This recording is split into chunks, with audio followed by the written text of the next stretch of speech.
guys! Welcome sa Kusinirang Matipid. For today's video, I cook pork and squid soup with bihon. So, samahan niyo naman ako guys sa aking pagluluto. Mao siyang simple ang akong cooking kay tipid man kay siya sa atong mga ricados. Pero super kaayo lami jud kaayo, so mao ni siya ang akong lutoon karon nga pork is half kilo. Marinated na siya daan, so templado na gid kaayo unya karon kay wa man jud maon ang video no, so wa gid na ko makuha ang pag first na ko nga pagisa. So ang pork ato ba gid siyang i-cook kay ato ni siyang kuhaon karon nga usa pa nato siya igisa. Kay na cook naman, so ato ni siyang kuhaon then mag-start na ta og gisa sa ato ang pork.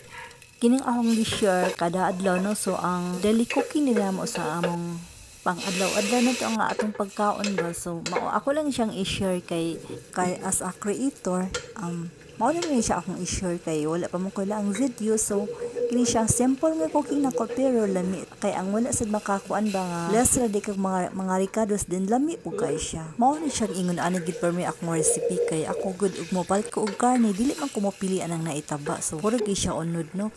Add a little vinegar o brown sugar pang balance sa atong templada. Kay naluto naman ang atong pork, so magsugod na puta sa atong squid soup with bihon.